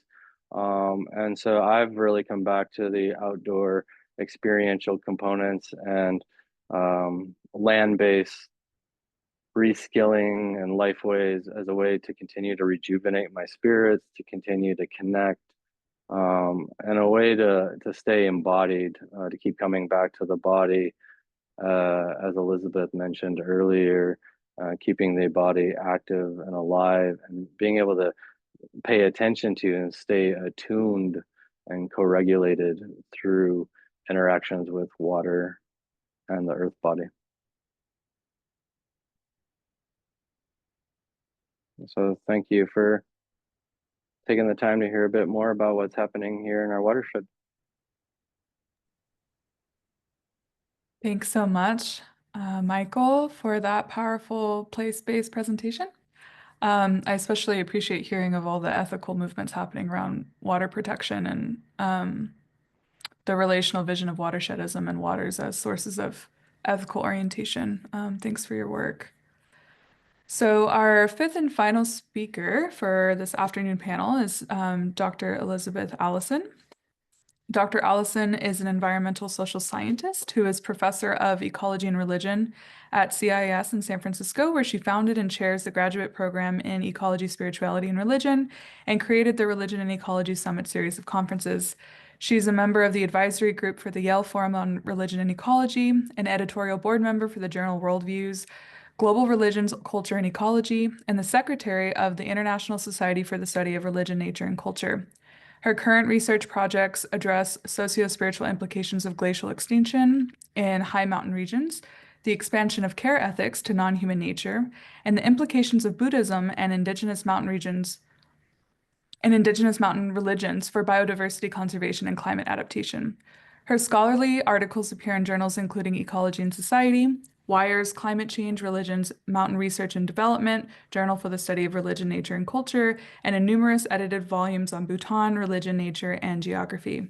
She's co-editor of After the Death of Nature, Carolyn Merchant, and the Future of Human-Nature Relations. Her current book project is Tantric Ecologies, Religion, Environment, and Development in Modernizing Bhutan.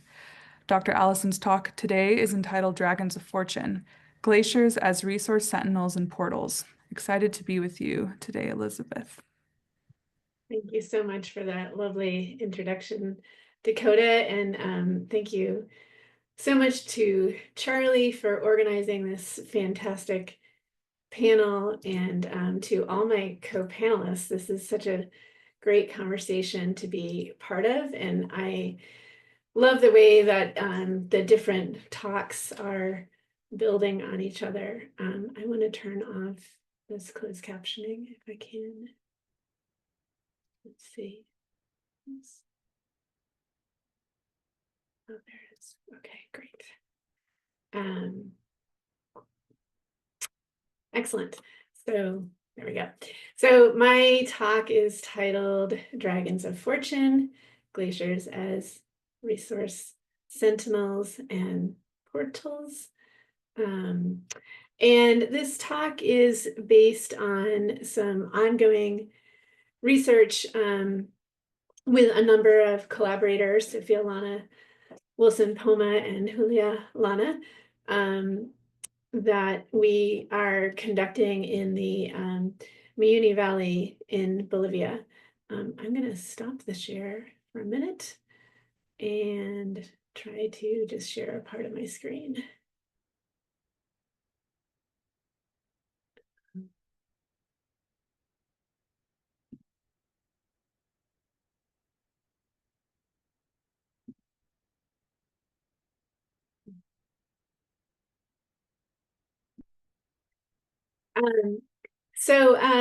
This project has taken place over the last several years with this international team, and I'll talk more about how the research has been organized. But we're looking at the social, spiritual, political, and economic implications of glacier extinction in the high Andes of Bolivia.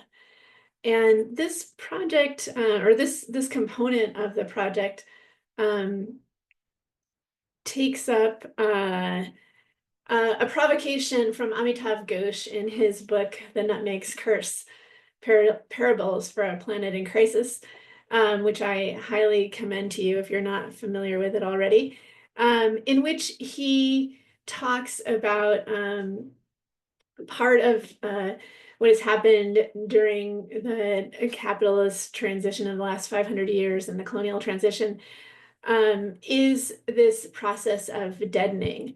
And so he writes, colonization was not thus merely a process of establishing dominion over human beings. It was also a process of subjugating and reducing to muteness an entire universe of beings that was once thought to have agency, powers of communication, and the ability to make meaning: animals, trees, volcanoes, and nutmegs. These mutings were essential to processes of economic extraction because, as the philosopher Akhil Bilgrami observes, in order to see something as mere resource, we first need to see it as brutes, as something that makes no normative demands of practice and moral engagement with us. And so in this project, I think we are investigating this issue of normative practices, normative demands of practice and moral engagement, and exploring in what ways glaciers make those normative demands. So here's a view of the Muni Valley in high altitude Bolivia. The photo is by Wilson Poma. And as I said, our international and multi-university, multidisciplinary project is called Life Without Ice. It's a transdisciplinary approach to exploring glacier extinction in preparation to live in a world without ice. And it's a transdisciplinary project by a number of universities that you see on the screen, led by the French Institute for Research and Development, as well as, excuse me, the University of Grenoble and the University of Tromsø, and the Pontifical University of Ecuador, and a number of others. And most of the participants in this project are biophysical scientists, but there is a small social science team that has been working in a few different locations. And so today I'm talking about the Bolivia location. In the Muni Valley, we worked with ethnographic methods. Sophia Lana, who is a doctoral candidate at the University of California, San Diego, has been conducting intermittent ethnographic research in this area for the last 5 years, has tremendous contacts and networks there, including Wilson Poma, who is an indigenous Aymara sociologist who joined our project. And they conducted 43 semi-structured interviews and in-depth interviews. They walked along with farmers and herders, conducted interviews and participant observation. The photographs you see in this presentation are from Wilson Poma.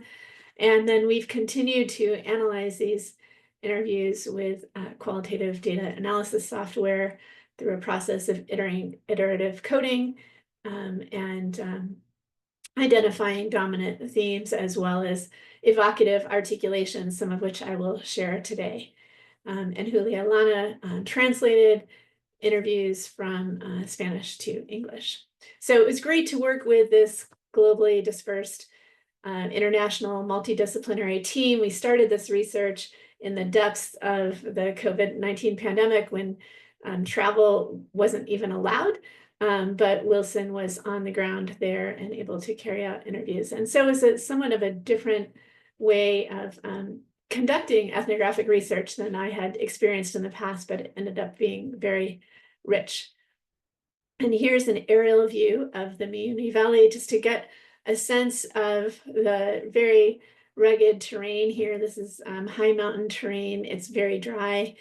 This is an area mostly of herding. There has also been historically mining operations. One of the largest tin mines in the world was in operation here for 50 years, connecting this area to global flows of capital and commodities.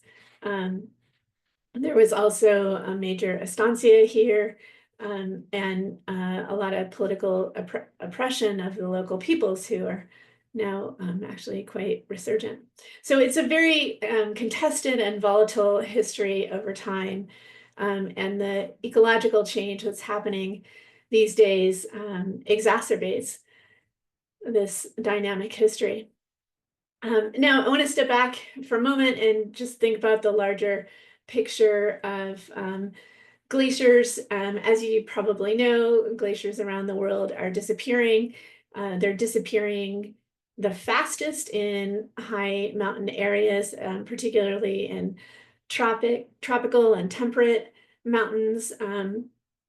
More than 90% of Bolivia's glaciers have disappeared, and they're expected to disappear completely during this century. Of course, this is in the context of global climate change, in the context of carbon emissions and methane emissions that we heard about this morning, particularly with Dr. Stephen Lansing. And so this is a change in the human relationship with glaciers.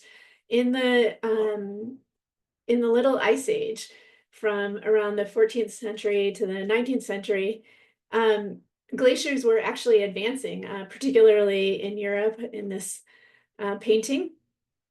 And glaciers were seen as marauding figures that would flow down from the mountains, that would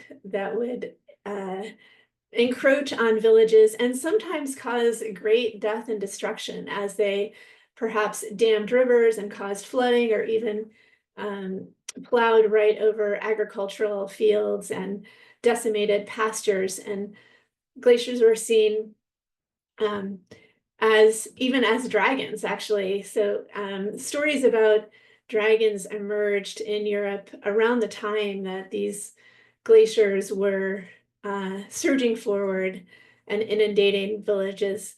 And the icy tongues of glaciers were seen as dragons threatening these villages. So there are a number of stories from early modern Europe placing glaciers as dragons, as in this image. And my colleague at the French Institute for Research on Development, Olivier Dangles, developed this article in praise of glaciers, those dragons of ice viewed with concern and fascination, that actually led to the initiation of this Life Without Ice project. He explored the historical views of glaciers as dragons, and then said we need to inquire into the future of a possible world without ice and without these dragons. So this is the source of the title of my talk. And in analyzing these interviews and thinking about the role of glaciers among the folks that we interviewed in the Muni Valley, I identified a couple of dominant themes related to the role of glaciers in this area: glaciers as resource sentinels and glaciers as resource portals. And I'll talk about both of these briefly. And so as sentinels, sentinels are markers indicative of location. They point the way, they show you where something is. They also sort of keep watch or serve as lookouts. And what we're seeing in the Muni Valley is that the recession of glaciers in this area is revealing new mineral resources, new possibilities for mining, new grazing lands, and the potential for new territory for enclosure. Mineral resources, of course, are often described as treasure. They're often seen even as agentic. And in mythology and legend, dragons are often seen as guarding treasure, trying to protect treasure from people. So for example, in this interview, the mountain is described as a place of treasure that you can't approach. And historically, people have come there to try to extract gold, but they were never able to because they died. Rocks fell on them, a campground collapsed.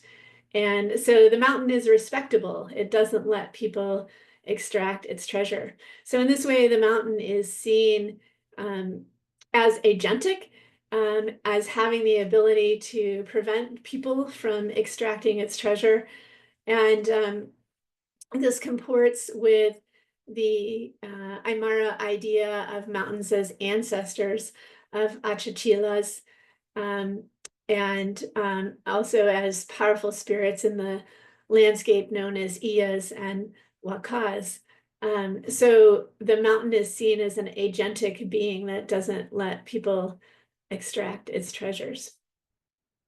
Likewise, in this next interview, we are blessed by the Achachilas because we are surrounded by them. And our grandparents thought that they had a lot of wealth down there, thanks to the Achachilas. But there's always been mineral exploitation because of them. And I think it's true that the land down here is blessed. So here we see this multivalent aspect of the mountains as ancestors and the glaciers, that they both protect and guard minerals beneath, but sometimes they allow the exploitation of these minerals, and people benefit from that. In these interviews, we also saw the theme of mountains and glaciers as resource portals. So here we're thinking of a large or imposing gateway or doorway, an entrance through which you pass to reach something. And as glaciers control the access to both land and water, and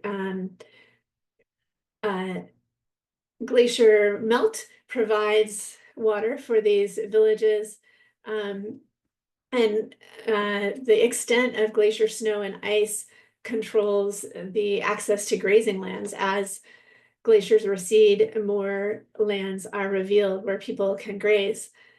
So for example, people talked a lot about how conditions have changed over time.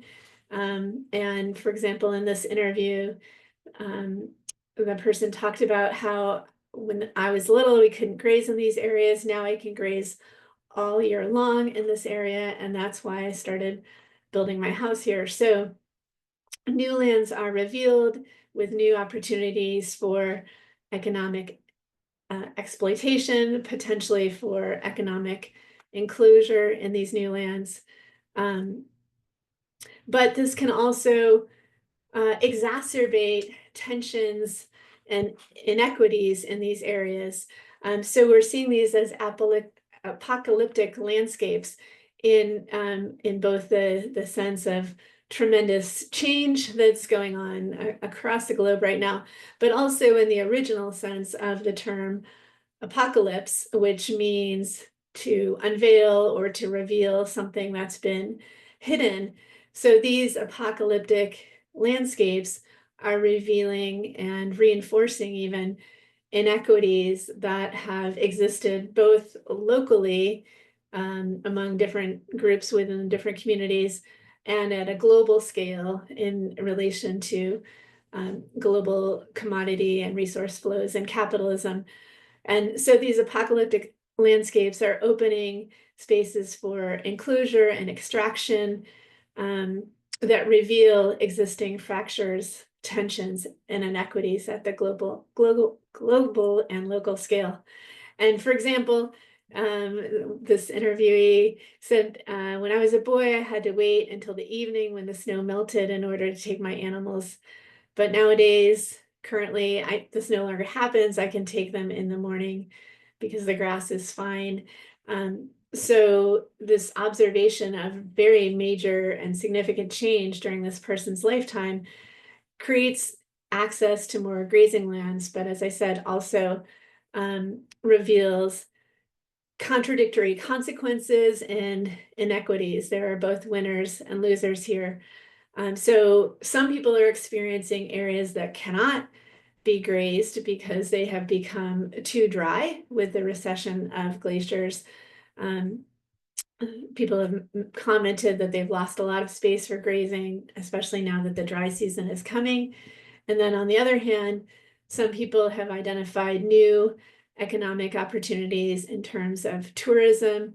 For example, a lake has emerged that didn't exist before.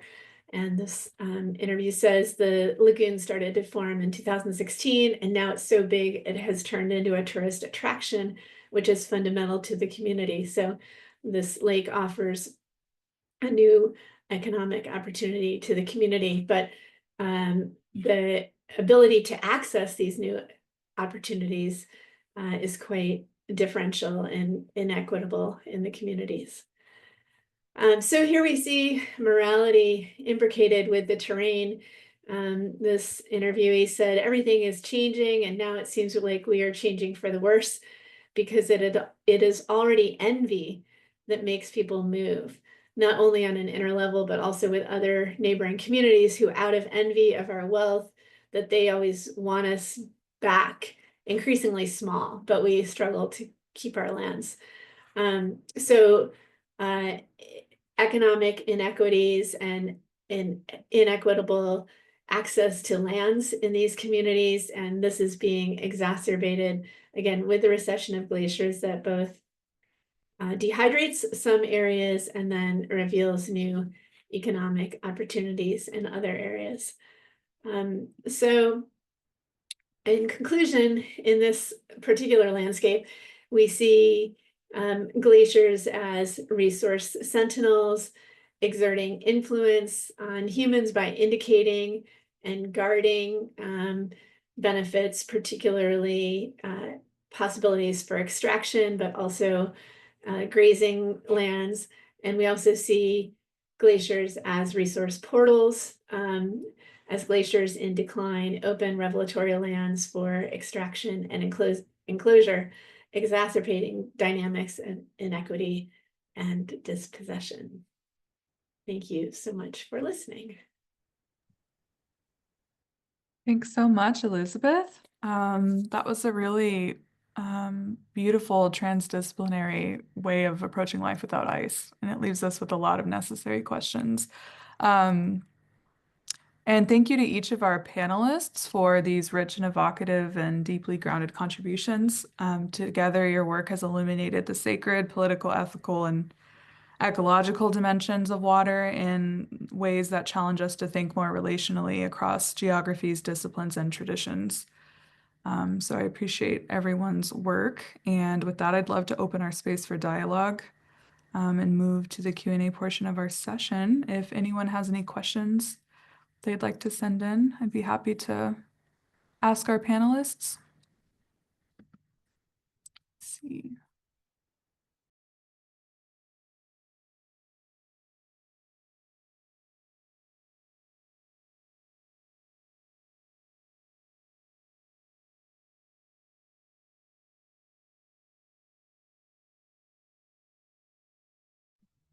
Not seeing any questions. Reverend Rowan Fairgrove had a comment for Michael concerning the ancient Celtic goddesses that are often characterized as river goddesses.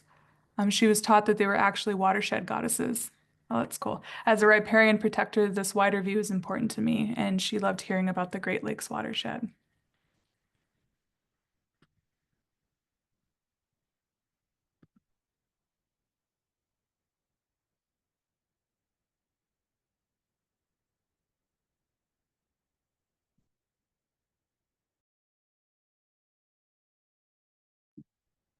Dakota, if there aren't any questions coming in from the audience, perhaps we can maybe open it up to the panelists if they have any questions or if you have some questions of your own. Sure, yeah. Do the panelists have anything they'd like to share in our last 10 minutes here together?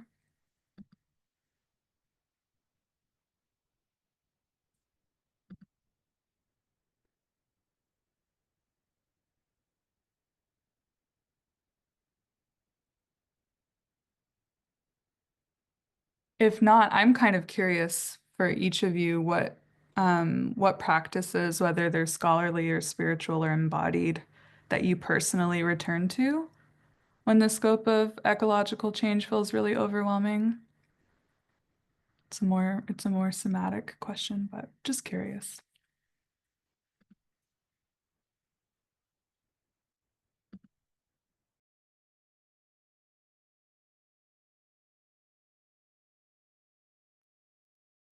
I mean, this is very straightforward, but there is a lovely park outside my house that is my apartment that is right now fully at the beginning of the bloom season, and it's full of cherry blossom trees. And so simply walking under the trees, even in an urban environment, is very, very helpful. That I do that, and I also do just full-on breaks from technology. No laptop for, I'm at a Catholic university, so we had this brilliant Easter break of 4 or 5 days. And sometimes I also do something that I just inelegantly call enforced sitting, which is essentially just sitting mindfully with a cup of tea or warm water beverage and just looking at the birds in the trees and just checking in with them, seeing how they're doing, slowing the pace of thought to the pace of breathing.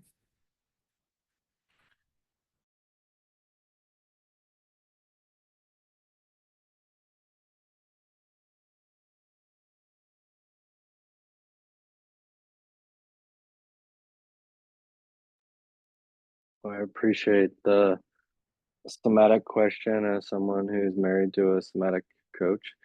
Uh, I find for me, specifically in relationship to water, that being with water and on water and in water has been very powerful.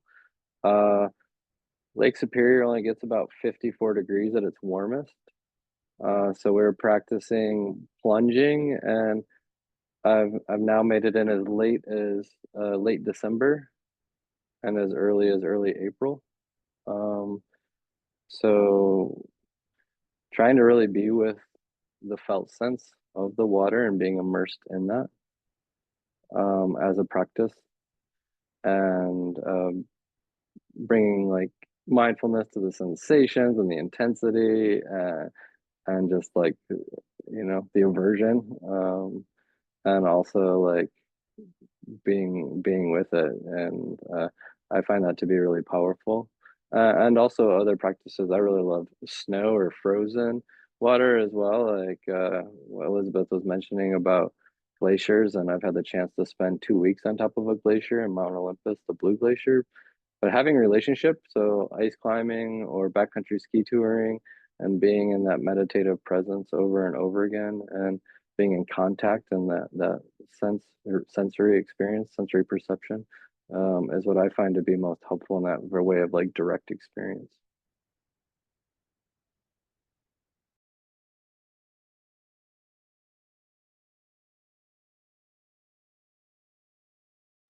Yeah, I resonate with that, Michael. I this winter I was a very avid cross-country skier here in the Sierra Nevada, and just found it incredibly revitalizing. It really felt like the only thing I wanted to do. I'm sorry, sorry to admit to these other academics. But yeah, and just incredibly restorative. So when I came back to the Bay, I felt really invigorated and ready to go again. And I think it also relates to what Christiana was talking about of technology break, and just being out there in the mountains. Without technology, and also in that bilateral motion that's known to be really restorative, and really soothing to the mind, just like walking also, but something about the bilateral motion of cross-country skiing I found really revitalizing.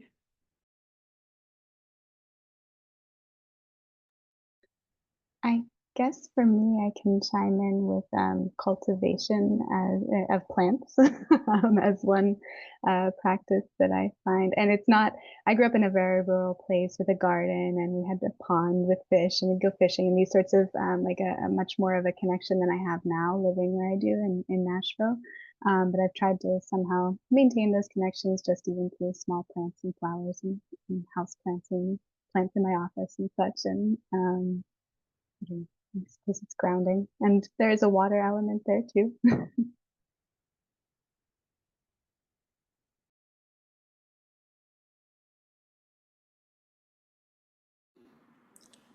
I feel like I've already spoke about this, but yeah, for me, whenever I feel overwhelmed, especially with like the ecological crisis, just getting outside and slowing down, whether it's just taking like a nice walk and like looking around and being with the world, that really helps me like relax and gain clarity.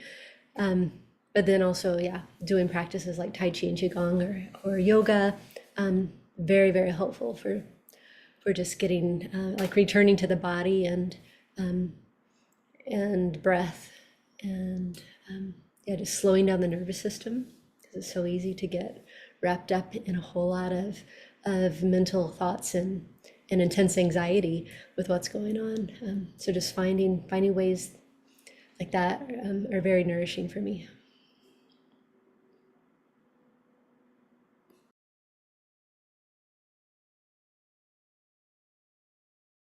I see that we have a question in the chat that says, what about dream incubation in the ancient practice of balneology? I'm not sure who that is in reference to. If anyone knows what that means and can speak to that.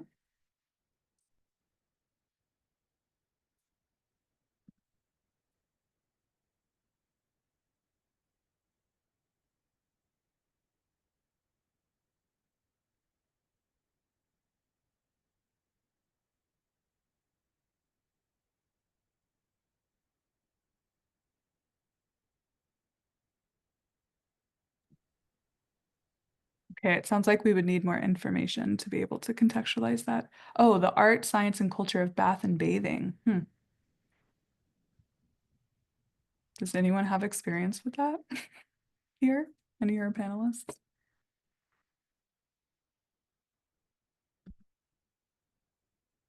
No.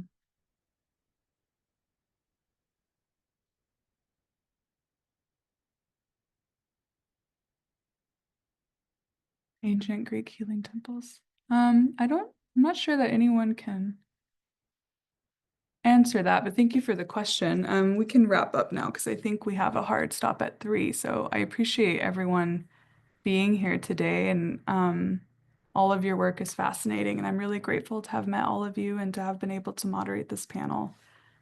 Thank you so much.